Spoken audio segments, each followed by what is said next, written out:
Fresh food galore.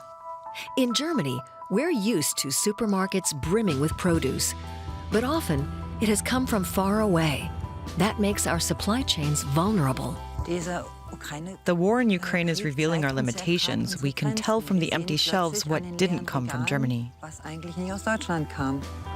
We need to feed more and more people globally, but intensive farming threatens the environment and our survival. If we use traditional agriculture practices, the next 2 billion people that will be here in the year 2050, we will need a land area the size of Brazil. It's time to switch to sustainable farming practices and new food sources. If we want to support the global food chain and offer an alternative, then we need to grow a lot of seaweed. What food will we eat in the future?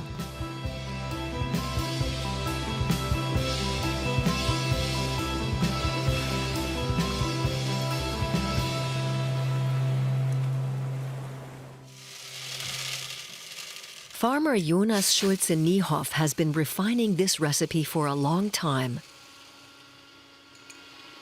It's something special he thought up for his 3 children.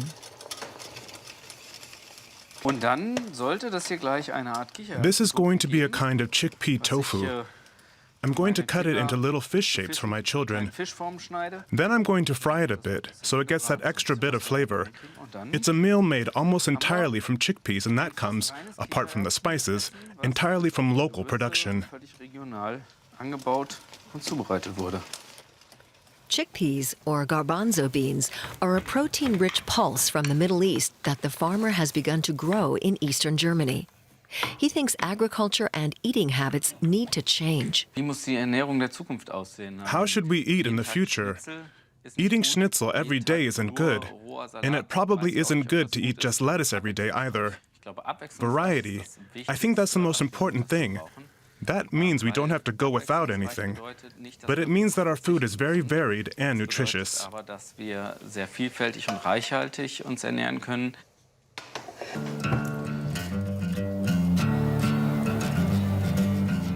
At his farm in the German state of Saxony-Anhalt, Jonas Schulze-Niehoff grows all kinds of superfoods. Today, he's sowing quinoa seeds. The grain is native to the South American Andes, but feels increasingly at home here. If we keep on growing what we always have, we're not going to get anywhere. Climate change means getting used to the idea of cultivating different crops. That's why I find it really interesting. And quinoa is really healthy and tasty. I'm enjoying doing this, and I think that's the most important thing. If you enjoy something, you can do it well. When Schulze-Niehoff took over his father's farm 8 years ago, it produced traditional crops like wheat, maize, and sugar beet. But he decided to switch to non-native crops, or forgotten ones. He's gearing up for the future with nutritious and more resilient crops better suited to new climate conditions.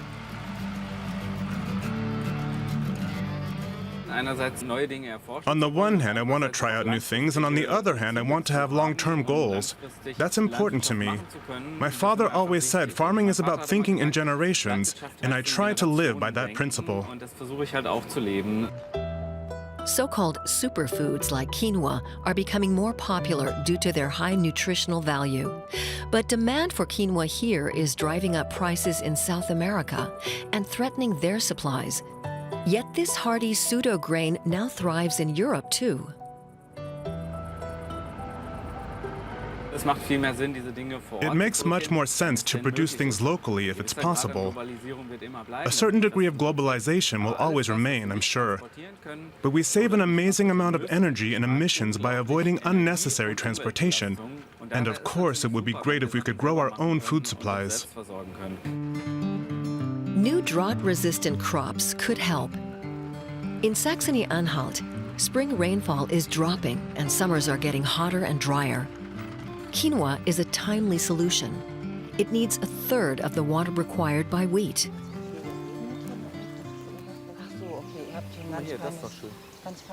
Agricultural scientist Ute Grauwinkel is supporting the adventurous farmer.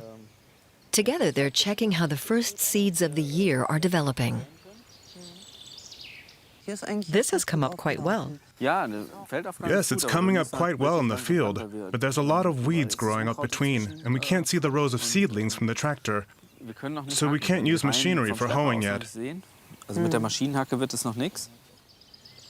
Crops new to the region like quinoa and practically forgotten ones like hemp mean a lot of trial and error. Things can go wrong, but diversity is key. There's risk with all crops. If the weather isn't right, then my crops might fail. From that point of view, I am reducing my risk by diversifying. It is unlikely that all my crops will fail at once. Of course, there are costs attached to the learning process. We are investing quite a lot of work in something with a very uncertain outcome. But it's an investment for the future. Quinoa is a superfood. It has plenty of calories and it's very healthy. And bringing it here is also an opportunity to diversify what we eat. Ute Grauwinkel wants Saxony-Anhalt to become a superfood producer. The agricultural scientist has set up an organization to achieve this goal.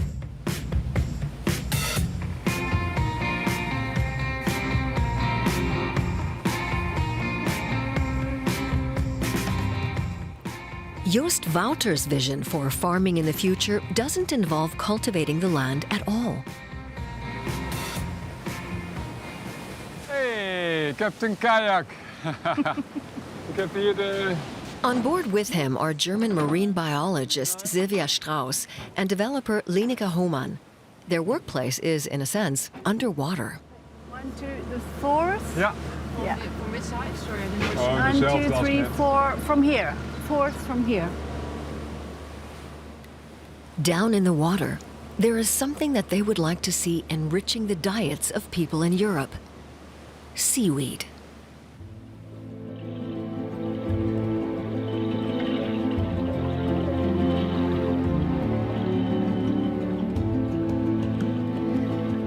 There are estimated to be hundreds of thousands of species of algae worldwide. Only a fraction has been researched. Seaweed can be cultivated on ropes at sea. Sylvia Strauss quickly identifies the types of edible seaweed. That's sugar kelp. This green one is sea lettuce. You can eat that too.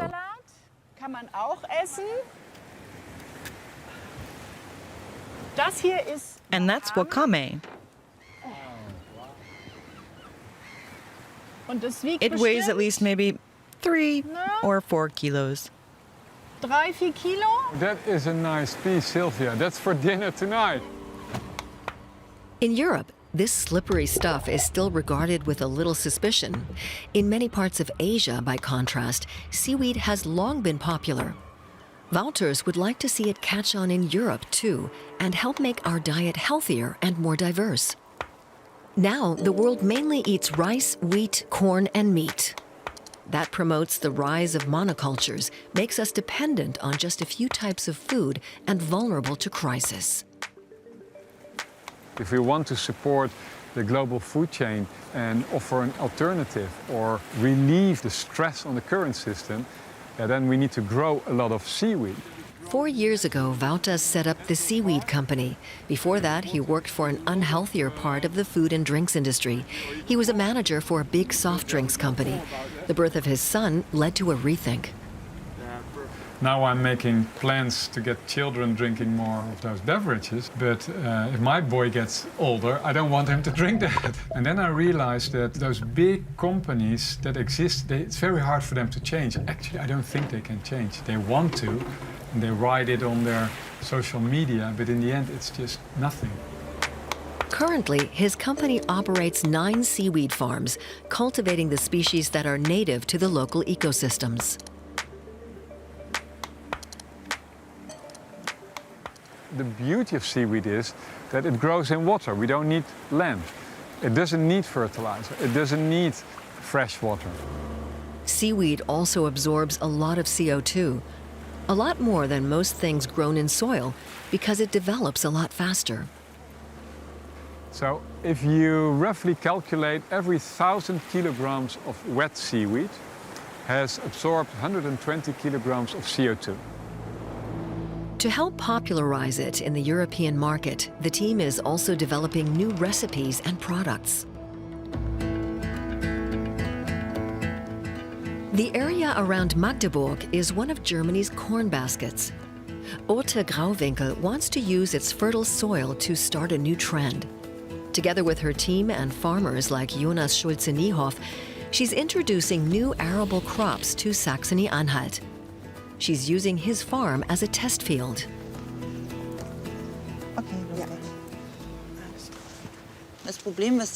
The problem is that most farmers experiment a bit, but because there's no scientific supervision, they don't get listened to. You're only deemed important when the university is on board too. The researcher from the University of Halle is using her standing to back this agricultural transformation. At the moment, just under 16% of what is harvested worldwide directly ends up on our plates. 72% of it is turned into animal feed, and 11.7% is used as biofuel or as an industrial commodity. We have to move towards producing more food and away from animal feed and fuel. Above all, we need vegetables. At the moment, it's brought in from around the world. I'd like local agriculture to increase and become more crisis resilient. If we ate less meat, there would be enough food for another 4 billion people. That's another reason why Ute Grauwinkel and her students are looking for plants that might thrive locally. Whatever flourishes here in the test garden could help guarantee food security in the future. We need new species. That's why we have this garden of tomorrow here, so farmers don't have to try things out on their fields. We're doing a bit of the legwork in advance. We can say, yes, it works, and you can try it out. Look, it's growing really well. Or, no, let's take one step back. Lentils don't really work in your soil, or chickpeas need those particular conditions. The students are recording every experiment. They're amazed at how many non-native species grow well in this part of eastern Germany. We're trying quite a lot of pretty crazy way out things here. For example, the potato bean, Malabar spinach, and perennial kale. Really wild. Zukunftsspeisen, or Future Foods, is the name of the project. It promotes quinoa and chickpeas, millet, lupini beans, hemp seeds, and lentils. Some were widespread here but fell out of favor. Now they're making a comeback. The idea of Zukunftsspeisen is from farm to table, to get farmers and cooks trying out new types of produce, trying out different systems, new agricultural systems, the local cultivation of new plants. But system change can only work if everyone participates. She's convinced of that. And she's got a plan. In the local youth hostel, the agricultural scientist is giving cookery courses together with her colleague, Lene Frohnert. Lena, what are we doing with the quinoa? Today we're going to make a quinoa salad and a quinoa chickpea patty. At the workshops, local cooks, chefs, and bakers are learning how to best prepare the new ingredients. If agricultural system change is going to work, their role is vital. It only makes sense if you can get what the farmers are growing onto people's plates. So we are showing people who work with food what to do with it, to show bakers what to do with it. That's the basic idea. To put it simply, from farm to table. The baker is trying his hand at making hummus from regional chickpeas. Too much lemon juice. It's sour. It's absolutely new for me. I'm a regular baker who uses rye, wheat flour, and salt. But I've got 30 years working life ahead of me, and this is the future. My children might take over my bakery business, and I want to build a foundation. It's a nice alternative. I'm looking forward to it. Ich freue mich drauf. The hostel cook is also enjoying the change. It doesn't always have to be potatoes. Why not use something different for a change that can be just as easily cultivated? Something from the region which is sustainable. Quinoa salad with beetroot and apples, for instance. A local choir is getting to sample the food. All the ingredients are vegan, halal, and kosher. So the cook doesn't have to offer alternatives and can put on a really good buffet without spending more. So how's it going down? My daughter cooks like this, so I'm a bit familiar with it. And I think it's good, but personally, I'm still a bit conservative. I would also make a patty from chickpeas. We know it from falafel and so on. It's good, definitely. Now we'll have to see what went down well and what didn't, and we'll need to continue supervising the cook. But Orte Grauwinkel has to tend to other things first.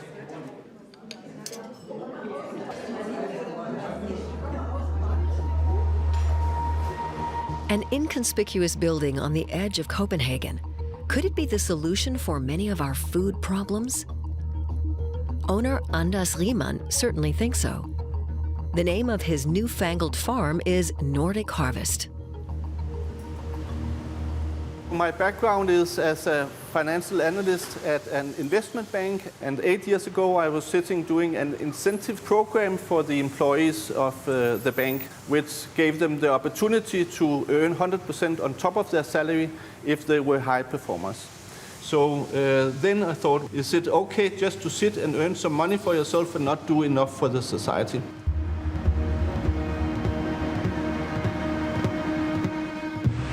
The banker became a farmer and set up Europe's largest indoor farm in the Danish capital.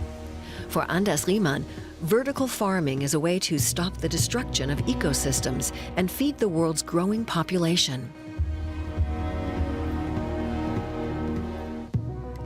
At the moment, 38% of the world's land area is used for food production.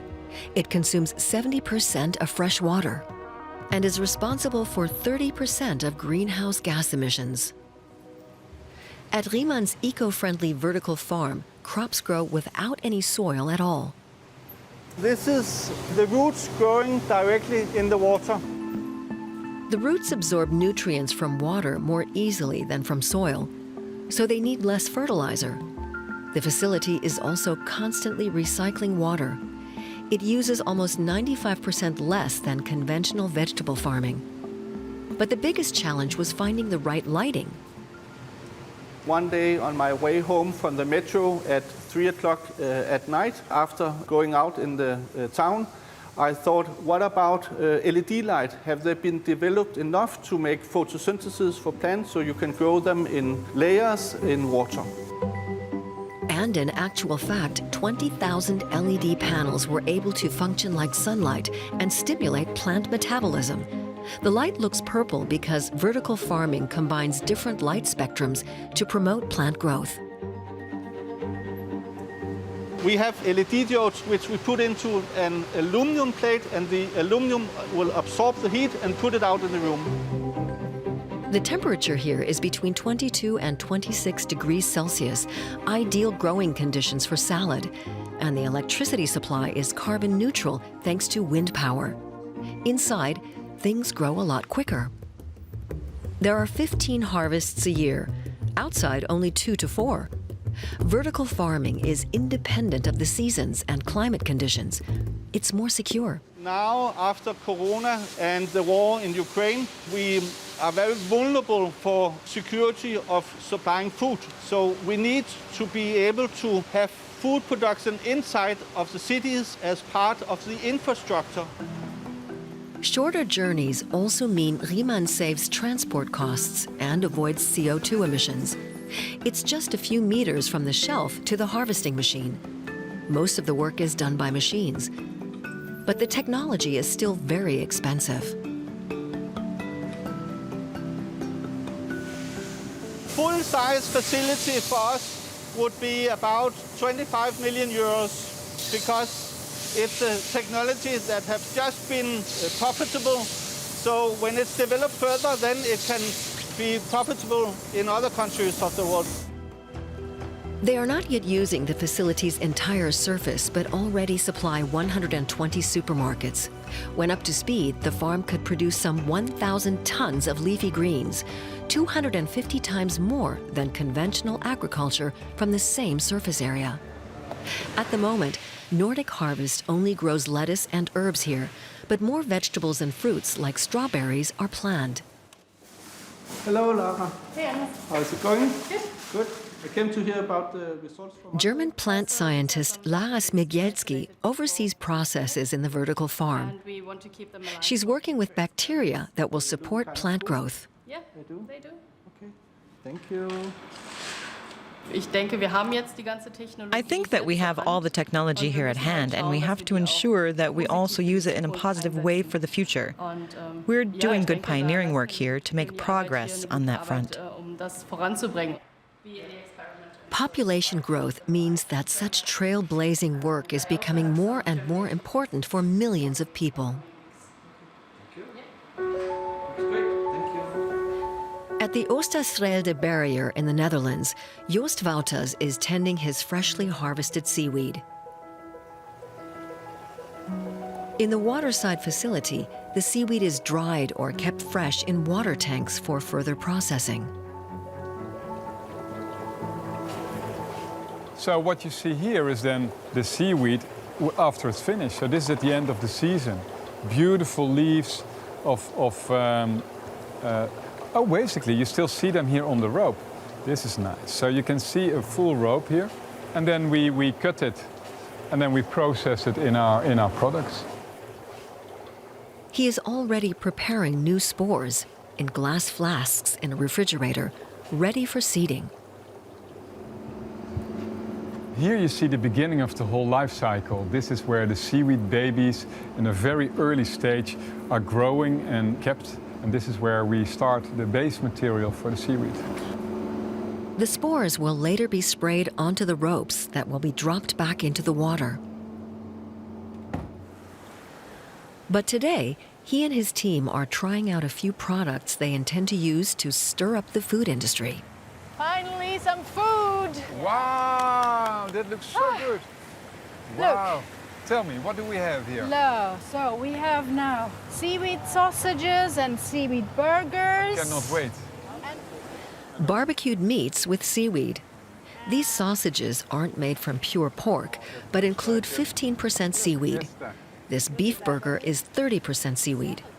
Joost Wouters and his colleagues realize that not everyone is prepared to give up meat entirely, and seaweed helps to cut CO2.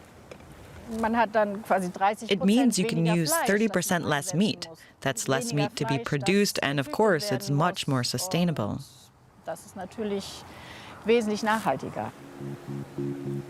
Cattle farming produces lots of the climate killers, methane and CO2. On average, the production of a kilo of beef has a carbon footprint of 13.6 kilos. If you replace 30% of the beef in beef burgers with seaweed, the carbon footprint would drop to 9.5 kilograms per kilo. Marine biologist Sylvia Strauss also wants to popularize a Japanese dish in Europe. It's a kind of seaweed fondue. It turns green immediately. And now, take it out and dip it. Wait. Oh, nice. I love it. It is fantastic. Go ahead. In restaurants, we can have this as a how do you say that? As an experience. Yeah, so you get some fresh seaweed on one side, you put a fondue on the table. This is really nice. Sometimes Wouters finds it hard to believe how far he and his company have come. 10 years ago, he was still a manager in the soft drinks industry, and now he's working to create healthy food fit for the future. He's moved by the thought that his vision might come true.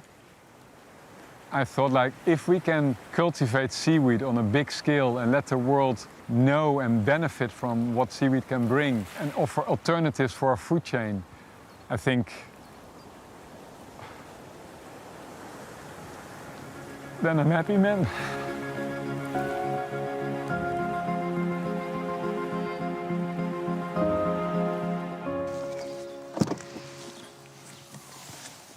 So I hope everything fits.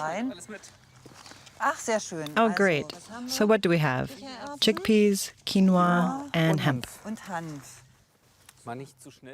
Organic farmer Jonas Schulze-Niehoff and agricultural scientist Ute Grauwinkel have been working on their joint mission for 3 years now.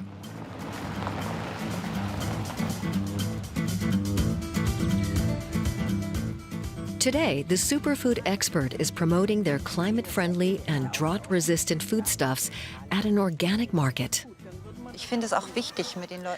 I think it's important to get into conversation with people and ask them whether they like the food or not. What are they looking for? Do they have questions? That's why I like going to the markets. I want to listen to people and pass their feedback on to the farmers and into the field of research. More and more people are getting into chickpeas. Over the last 10 years, imports have risen 5-fold. Grauwinkel would like to meet the demand domestically and gain more chickpea fans. We freshly milled the flour and baked them yesterday. I've hardly ever seen something so versatile. They're lovely, so crisp and nutty. And if you can eat chickpeas but can't eat nuts, it's a great alternative. It's my mission to create farming and a future fit for coming generations. I want to get other people on board and give them a plan B. Yes, to get them on board and tell them that there are ways of changing things.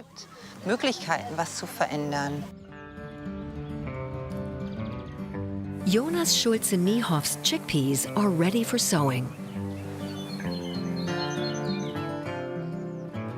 The idea of growing a new crop came to him in his kitchen. Pulses contain a lot of protein, but domestic types like garden peas don't grow so well here anymore.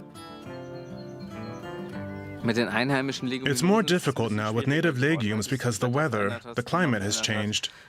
With the mild winter, we saw a big rise in pests. I was on the lookout for alternatives, and one thing led to the next.